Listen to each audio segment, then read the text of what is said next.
All right, guys. So, today we are going to be talking about Invincible season 3, episode 5 and 6.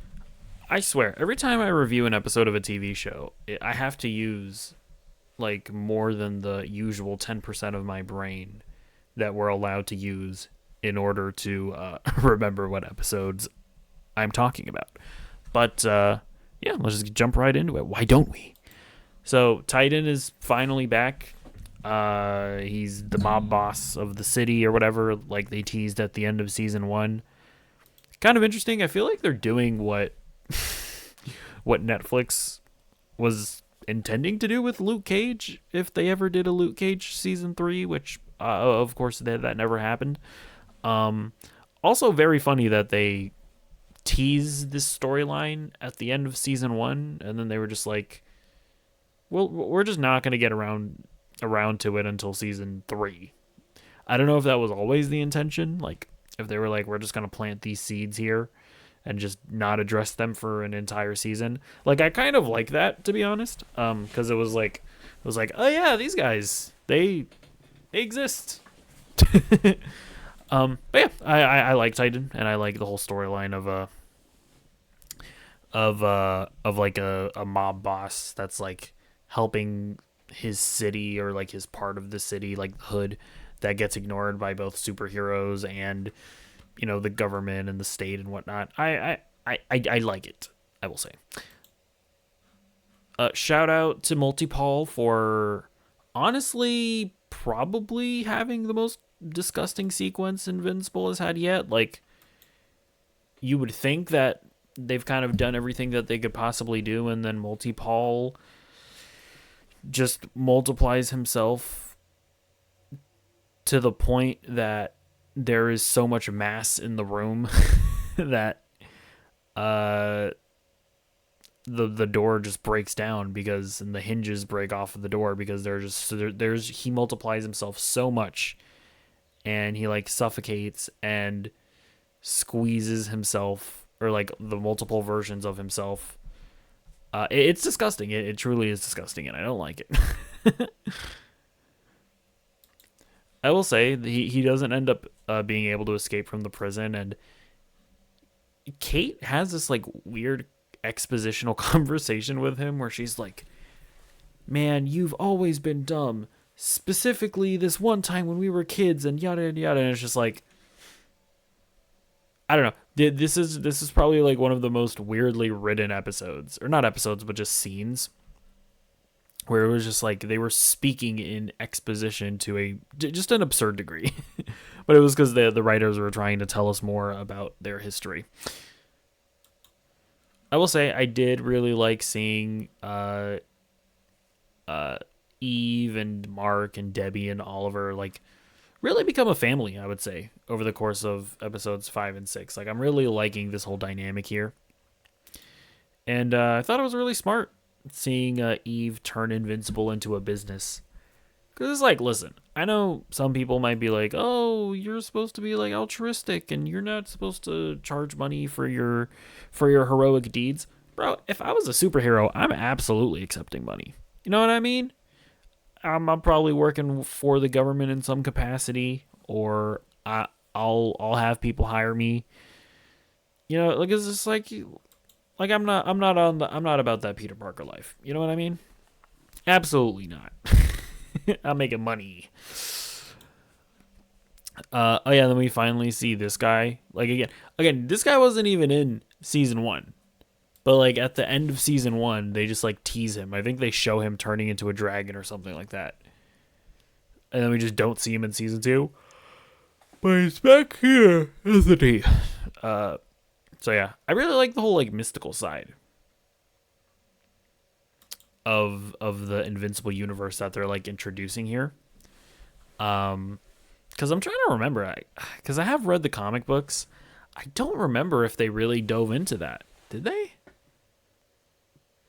But and it's still very ambiguous here, where he just like teases that there's this like mystical side of this world that is capable of beating a Viltrumite, which is kind of interesting, right? Like if it wasn't for like Metalhead killing the guy. Like Invincible was going to lose that fight, which is very interesting. And yeah, I like that Machine Head is. Did I call him Metalhead? He's Machine Head. I just like the Machine Head is back in general. I fucking love this character. I like the fact that I can't really tell if he's like a human with like cybernetic enhancements or if he's like an AI computer that just kind of looks like, or like that's like an android body. I love that I have no idea what's going on with this guy. I did really like the relationship between Rex and Ant Girl. I don't remember her name. But I do really like their relationship. I like that she's yearning for a normal life, and I like that Rex is trying to like make her happy by cooking her dinner and stuff. Very cute. Again, like I like that I'm at the point where it's like I've read the comics, but I kind of just like don't remember all of these. I don't remember a ton of specific storylines about it. So it's like I'm like watching a lot of the show at this point, and I'm like, I don't remember if this was in the comics or not. And I don't mind that. I like being surprised by things. And yeah, the episode ends, episode 5, with Machine Head being back in the game. And again, like I've read the comics, I don't remember if he plays a significant role throughout the rest of the series, but I hope he does because I want to see him back.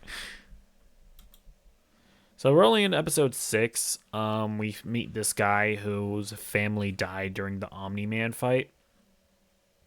And yeah, I like that we're going back to that so it's essentially the 9/11 of the Invincible universe.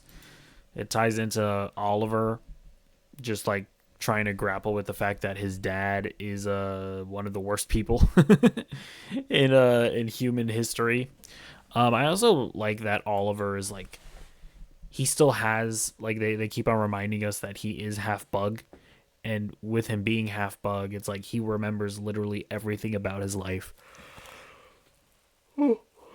And he's like incredibly intelligent, so I really like the way that they're writing this character because he still is a kid with like this youthful innocence about him, but he's also just like really fucking smart. And so it's like he's so smart that he's like trying to like reason and logic his way through things, and he's having trouble like understanding why humanity couldn't possibly forgive Omni-Man, because him doing the calculus in his head is like, well, Omni-Man saved a bunch of people even though he ended up murdering a bunch of people. And it's like, yeah, I really like the character of Oliver. I think he's just like super interesting. I like how these two are just in the most toxic relationship where this guy's like plotting to fucking kill Invincible, and this wife is just, instead of like walking him off the ledge, she's going right off the deep end with him. So it is toxic, but also supportive wife. What more can you ask for? You know what I mean? Amber just keeps on coming back. She has a boyfriend now, but I do like that Amber and Mark's relationship are like relatively healthy. I actually do remember where Amber and Mark's relationship go from here. I don't want to speculate on it too much just because I do consider that a spoiler, but I will say, for those of you that know, I do remember like a pretty significant moment that happens, and I wonder if they will actually go that far in adapting it in the show, but I won't speak on that anymore. I really like this moment with Rex and Monster Girl. Or not Rex, Robot and Monster Girl. I like that Monster Girl has had this sort of like barrier over her, right? Where she tries to not be too emotional, but when she realizes what Robot did for her and giving her an ability to transform without aging, it just like completely broke her, and she like broke down crying. Very sweet moment. I like how they kind of explore sort of one of the downsides of being a superhero and like working for the government and whatnot, which is that they just don't have normal lives. And yeah, I like seeing the Ant Girl character again. I don't remember her name. Is it Jen? I think it might be Jen. Yeah, I like seeing her sort of come to the conclusion that like, hey man, we've done enough. Like, we almost died. when we fought the Serpent Society or whatever. And I think I just want to give it up and be a normal person, and Rex having to grapple with the fact that being a superhero is literally all he has. It's all he's ever had. And yeah, I'm very interested to see what happens between them. I kind of doubt that she's going to end up like retiring and exiting the show, or that either of them will. I feel like they're going to get pulled back in somehow. But we'll see. And again, I actually don't remember what happens in terms of the comic books. Yeah, again, they literally just treat the Omni-Man event like this universe's 9/11. Did real 9/11 happen in the Invincible universe? That is the question, isn't it? We see Donald working with Mark. And again, this is speculation. I don't remember if this from the comics. I do wonder if Donald is like acting as like Cecil's spy, where it's like Mark thinks he's circumventing Cecil by working with Donald, but like if Donald is taking orders from Cecil and reporting back to Cecil. I do wonder. I am curious about that. And but yeah, we see the Megaplex guy or whatever end up killing his family, just like Mark, right? Where Mark was trying to stop Omni-Man, and that led to casualties. Megaplex is trying to stop Invincible, which led to casualties. Dramatic irony. I think that's the term, right? Am I misusing it? I don't know. Don't care. But a very poignant moment, I would say. I will say I feel bad for the baby. Baby is innocent, but honestly, like at a certain point, like this guy and his wife, it's like, bro, like obviously Invincible was trying to help people. Like, why are you like obsessing about this? So it's like I don't know, low key, can't feel bad that she's dead. Baby, innocent, wife, kind of don't care. But yeah, then the episode ends with Angstrom Levy having a Mark army. Yeah, I remember when I was when they first revealed that Angstrom Levy was alive, I was like, I was just trying to remember if he came back in the comics, and then when I saw this army of Marks, I was like, oh, I feel like I vaguely remember that from the comics. I still don't know exactly how it all plays out, but now I kind of remember. So we'll see what happens.